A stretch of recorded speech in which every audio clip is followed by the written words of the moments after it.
Shalom Elohim, haleluya, puji nama Tuhan. Semangat pagi Bapak Ibu Saudara yang dikasihi Tuhan kita Yesus Kristus. Jumpa lagi bersama saya Pendeta Samuel Mabuntu dalam Renungan Pagi ke 2500 hari Renungan Pagi ini mengudara. Puji Tuhan. Bapak Ibu Saudara yang dikasihi Tuhan, sebelum kita membaca, mendengarkan dan merenungkan firman Tuhan hari ini, mari kita berdoa, minta pimpinan Roh Kudus. Kita berdoa. Bapa di surga, berbicaralah kepada kami semua. Pakai firman Tuhan ini untuk menegur kami, menasihati kami, meneguhkan iman percaya kami, dan memberkati kami semua. Di dalam nama Tuhan Yesus yang adalah firman Allah yang hidup, kami berdoa. Amin. Haleluya. Bapak Ibu Saudara yang dikasihi Tuhan, bersama dengan saya kita akan belajar Alkitab dari kitab Kejadian sampai kitab Wahyu. Mari buka Alkitab kita. Injil Lukas pasal 24 ayat 44 sampai ayat 49. Demikian firman Tuhan. Ia berkata kepada mereka, "Inilah perkataanku yang telah kukatakan kepadamu ketika aku masih bersama-sama dengan kamu, yakni bahwa harus digenapi semua yang ada tertulis tentang aku dalam kitab Taurat Musa dan kitab Nabi-Nabi dan kitab Mazmur." Lalu ia membuka pikiran mereka sehingga mereka mengerti kitab suci. Katanya kepada mereka, "Ada tertulis, Mesias harus menderita dan bangkit dari antara orang mati pada hari yang ketiga. Dan lagi, dalam namanya, berita tentang pertobatan dan pengampunan dosa harus disampaikan kepada segala bangsa, mulai dari Yerusalem. Kamu adalah saksi dari semuanya ini, dan aku akan mengirim kepadamu apa yang dijanjikan Bapakku. Tetapi kamu harus tinggal di dalam kota ini sampai kamu diperlengkapi dengan kekuasaan dari tempat tinggi." Amin, firman Tuhan. Haleluya. Bapak Ibu Saudara yang dikasihi Tuhan, firman Tuhan ini masih bicara tentang penampakan Yesus Kristus kepada murid-murid. Haleluya. Nah, Saudara, apa pesan firman Tuhan ini untuk kita? Yang pertama, mari kita perhatikan ayat 44. Ia berkata kepada mereka, "Inilah perkataanku yang telah kukatakan kepadamu ketika aku masih bersama-sama dengan kamu, yakni bahwa harus digenapi semua yang ada tertulis tentang aku dalam kitab Taurat Musa dan kitab Nabi-Nabi dan kitab Mazmur." Haleluya. Saudara, pesan firman Tuhan yang pertama kepada kita, semua perkataan Tuhan dalam kitab suci, dalam Alkitab, semua harus digenapi. Amin. Saudara, penggenapan itu ada di dalam Kristus Yesus Tuhan kita. Oh, haleluya. Bapak Ibu Saudara yang dikasihi Tuhan, firman Tuhan dalam Alkitab dari Kejadian sampai Wahyu itu harus digenapi. Sekali lagi saya katakan, dan penggenapan itu ada di dalam Kristus Yesus Tuhan kita. Amin. Saudara yang dikasihi Tuhan, saya mau katakan, semua nubuatan Alkitab, semua akan digenapi. Semua janji-janji Tuhan yang sudah Tuhan sampaikan kepada umat Tuhan, semua yang tertulis dalam kitab suci, semua janji-janji Tuhan, semuanya akan digenapi.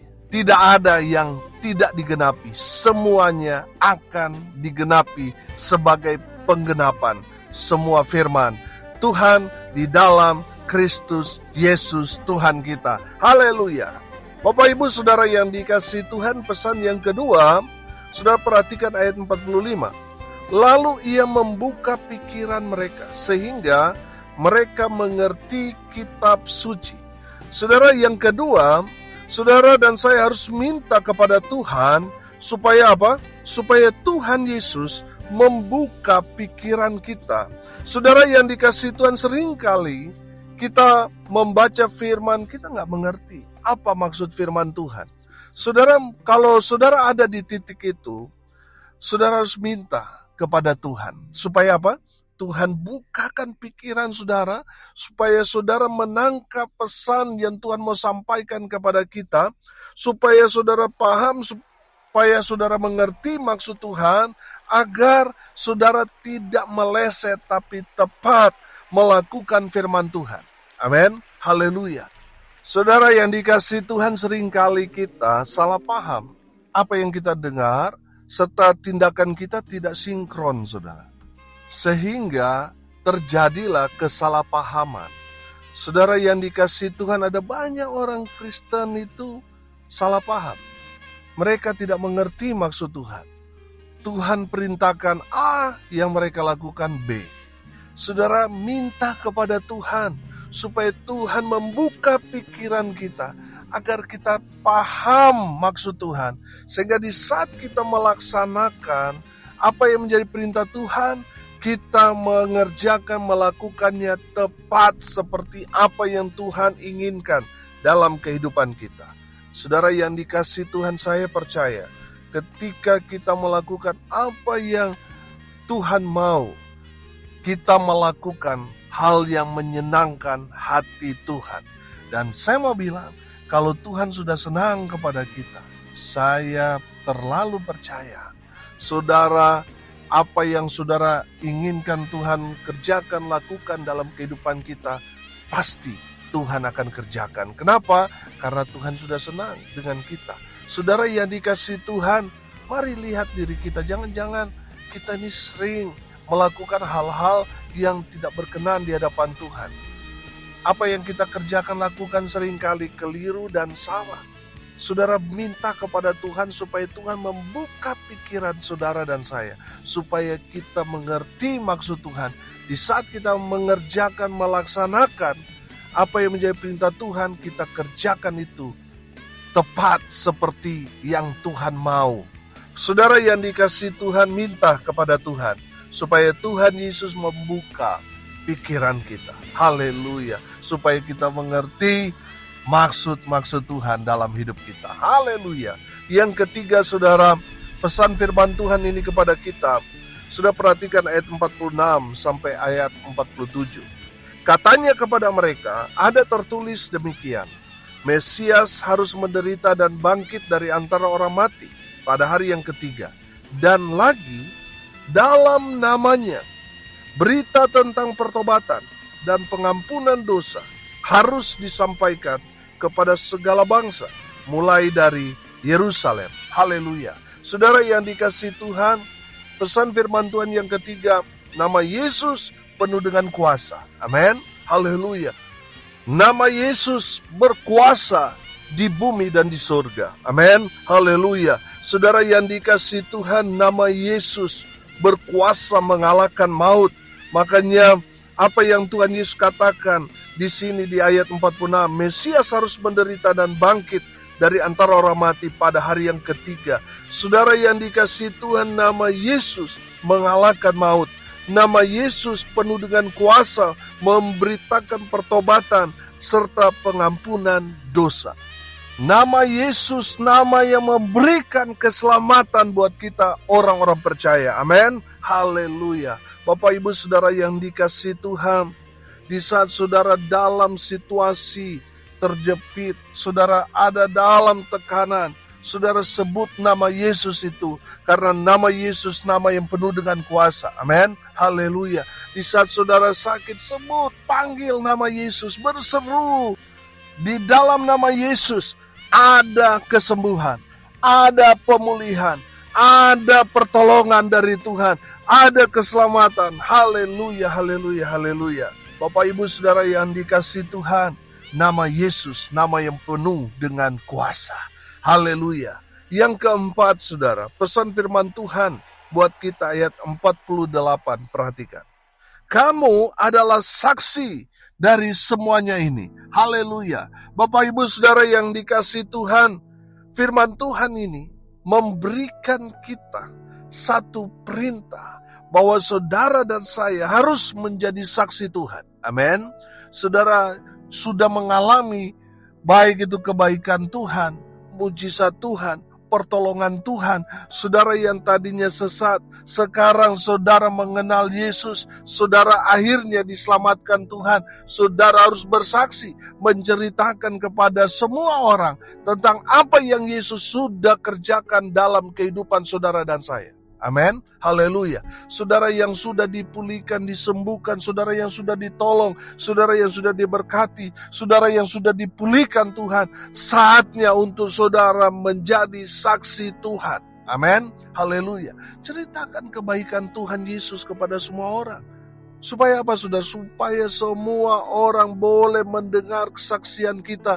Mereka diteguhkan, mereka dipulihkan, mereka dikuatkan, mereka dihibur, mereka bertobat, mereka diselamatkan. Amin, haleluya. Saudara dan saya harus jadi saksi yang baik, menceritakan segala perbuatan yang heran dan ajaib yang Tuhan Yesus sudah kerjakan dalam hidup kita. Saudara yang dikasihi Tuhan, saya heran, orang kalau menceritakan kebaikan bosnya, kebaikan temannya, yang memberikan dia uang, yang memberikan dia sedikit berkat, dia cerita, saudara, sehingga satu kampung mendengar kebaikan teman atau kebaikan atasan bosnya. Saudara yang dikasihi Tuhan, dia lupa kalau Tuhan Yesus sudah banyak memberikan mujizat, sudah memberikan berkat kepada dia, tetapi dia tidak ceritakan. Saya kasih contoh, Tuhan Yesus memberi kita nafas hidup gratis. Saudara yang dikasihi Tuhan, kenapa kita kalau mau bersaksi, sepertinya mulut kita langsung tertutup? Saudara yang dikasihi Tuhan, kebaikan satu orang yang saudara alami, saudara ceritakan, tidak henti-henti. Kita lupa kalau Tuhan selalu bersama dengan kita. Kalau kita masih ada hidup, kita boleh makan, kita boleh bernapas, kita boleh melakukan segala aktivitas hari-hari ini, saudara. Bukankah itu semua dari Tuhan? Tapi kenapa kita tidak mau bersaksi tentang kebaikan Tuhan kepada orang-orang yang kita jumpai? Saudara, kalau kita tidak menceritakan kebaikan Tuhan, selama kita sendiri mengalami kebaikan-kebaikan Tuhan, bukankah kita sama seperti orang durhaka yang tidak tahu diri? Bapak, Ibu, Saudara yang dikasihi Tuhan, tugas saudara dan saya, kita harus jadi saksi Tuhan. Amin. Kita harus jadi saksi Tuhan yang baik. Ceritakan tentang apa yang Tuhan Yesus sudah kerjakan, lakukan dalam kehidupan saudara dan saya. Ceritakan kepada semua orang, supaya semua orang tahu bahwa Yesus hidup, Yesus sanggup melakukan segala perkara, bahwa Yesus sungguh-sungguh mengasihi kita, sehingga kita yang tadinya gelap sekarang ada dalam terang Tuhan. Kita yang tadinya jauh dari kasih Tuhan, sekarang dekat, alami, merasakan, dan menikmati berkat-berkat Tuhan. Itu yang harus kita ceritakan, bagaimana Tuhan Yesus tolong kita, sehingga kita yang tadinya harus binasa, kita diselamatkan. Ceritakan, kita harus jadi saksi Tuhan yang baik, menceritakan kebaikan Tuhan kepada semua orang. Yang terakhir, pesan firman Tuhan yang kelima, ayat 49, perhatikan. Dan aku akan mengirim kepadamu apa yang dijanjikan Bapakku, tetapi kamu harus tinggal di dalam kota ini sampai kamu diperlengkapi dengan kekuasaan dari tempat tinggi. Haleluya. Pesan firman Tuhan yang kelima, nantikanlah Tuhan. Amin. Haleluya. Saudara, di saat kita menantikan Tuhan, kita harus sabar. Amin. Jangan tergesa-gesa. Saudara perhatikan, Tuhan Yesus menyuruh mereka untuk tinggal di kota ini sampai kamu diperlengkapi dengan kekuasaan dari tempat tinggi. Sabar. Saudara, untuk mendapatkan janji-janji Tuhan, ya kita harus sabar. Yang dipakai itu adalah waktu Tuhan, bukan waktu kita. Waktu kita ya maunya sekarang, maunya hari ini, maunya detik ini. Betul? Saudara, kita yang menantikan Tuhan, kita harus pakai waktu Tuhan, bukan waktu kita. Saudara, sabar. Sementara kita menantikan Tuhan, yang harus kita lakukan ya kita harus taat. Saudara yang dikasihi Tuhan, yang harus kita kerjakan untuk menantikan kedatangan Tuhan, ya kita harus taat. Apa yang menjadi perintah Tuhan, ya kita harus kerjakan, lakukan sebagai bentuk ketaatan kita kepada Tuhan. Amin. Apa perintah Tuhan? Ya Tuhan suruh kita pergi memberitakan Injil sampai ke ujung bumi, ya harus kita kerjakan. Beritakan Injil sampai ke ujung bumi, sampai Tuhan Yesus datang kedua kali. Haleluya. Saudara yang dikasihi Tuhan, dalam menantikan Tuhan, ya kita juga harus setia. Saudara, ada banyak orang gak setia, saudara. Tadinya aktif, giat, tetapi sayang tidak setia. Tuhan mau saudara dan saya setia dalam pekerjaan Tuhan. Saudara, kalau dulu saudara melayani, ya sekarang masih tetap melayani. Itu kesetiaan. Kalau dulu saudara masih senang berdoa, ya sekarang saudara juga harus lebih daripada itu. Amin. Setialah. Saudara, kesetiaan ini juga bicara kesetiaan kita kepada pasangan kita. Setialah kepada pasangan kita. Amin. Haleluya. Bapak Ibu Saudara yang dikasihi Tuhan, di saat kita menantikan Tuhan, kita harus sabar, taat, dan setia. Haleluya. Kalau saat ini saudara belum mendapat jawaban dari Tuhan, ya sabar, taat saja saudara, dan setia. Maka saudara akan melihat kuasa Allah bekerja dengan luar biasa dalam kehidupan saudara dan saya. Amin. Haleluya. Orang-orang yang menantikan Tuhan, kata firman Tuhan, mereka akan mendapatkan kekuatan baru. Amin. Saudara yang dikasihi Tuhan, nantikanlah Tuhan, maka saudara akan melihat Tuhan bekerja dengan luar biasa dalam kehidupan saudara dan saya. Amin. Haleluya. Hari ini kita belajar saudara, apa pesan firman Tuhan dalam Injil Lukas pasal 24 ayat 44 sampai ayat 49. Yang pertama, semua perkataan Tuhan dalam kitab suci akan digenapi. Semua nubuatan, semua janji-janji Tuhan, pasti Tuhan akan genapi. Amin. Yang kedua, saudara yang dikasihi Tuhan, minta kepada Tuhan supaya Tuhan membuka pikiran kita, agar kita mengerti, paham apa yang menjadi maksud Tuhan dalam kehidupan kita, supaya kita tidak keliru, tidak salah paham. Saudara, kalau sudah nggak ngerti firman Tuhan, minta kepada Tuhan supaya Tuhan membuka pikiran saudara. Dan saya percaya apa yang sudah minta, pasti Tuhan akan genapi. Yang ketiga, nama Yesus, nama yang berkuasa. Nama yang berkuasa atas bumi dan surga. Amin. Berkuasa mengalahkan maut, berkuasa untuk memberikan pengampunan dosa, berkuasa memberikan kita keselamatan. Yang keempat, pesan firman Tuhan buat kita harus jadi saksi Tuhan. Kita harus pergi menceritakan tentang kebaikan-kebaikan Tuhan dalam kehidupan kita. Dan yang terakhir, pesan firman Tuhan buat kita, nantikanlah Tuhan, nantikanlah janji-janji Tuhan dengan sabar, taat, dan setia. Amin. Mari kita berdoa. Terima kasih Bapa di surga atas kebenaran firman yang sangat memberkati kami. Berkati semua pendengar dimanapun mereka berada. Tuhan memberkati hidup mereka, rumah tangga mereka diberkati, usaha, pekerjaan, pelayanan mereka dibuat beruntung, berhasil dalam segala hal. Mereka yang sakit, Tuhan sembuhkan, Tuhan pulihkan. Dalam nama Tuhan Yesus, mereka yang berduka cita diberikan penghiburan, kekuatan yang datang dari Tuhan Yesus Kristus. Hamba berdoa biarlah berkat Tuhan memenuhi semua pendengar. Bapak Ibu Saudara yang dikasihi Tuhan, arahkanlah hatimu kepada Tuhan dan terimalah berkat dari Tuhan Yesus. Tuhan memberkati engkau dan melindungi engkau. Tuhan menyinari engkau dengan wajahnya dan memberi engkau kasih karunia. Tuhan menghadapkan wajahnya kepadamu dan memberi engkau damai sejahtera. Di dalam nama Tuhan Yesus, sumber segala berkat. Bapak Ibu Saudara yang percaya, diberkati Tuhan, katakan amin. Puji Tuhan. Bapak Ibu Saudara yang dikasihi Tuhan, kalau saudara merasa diberkati melalui renungan pagi ini, bagikan juga kepada saudara-saudara yang lain supaya mereka juga diberkati. Karena untuk itulah kita dipanggil, untuk jadi berkat. Salam kasih dari Desa Kaima, Minahasa Utara, Sulawesi Utara. Saya Pendeta Samuel Mawuntu, sampai jumpa besok pagi. Tuhan Yesus memberkati kita semua. Haleluya.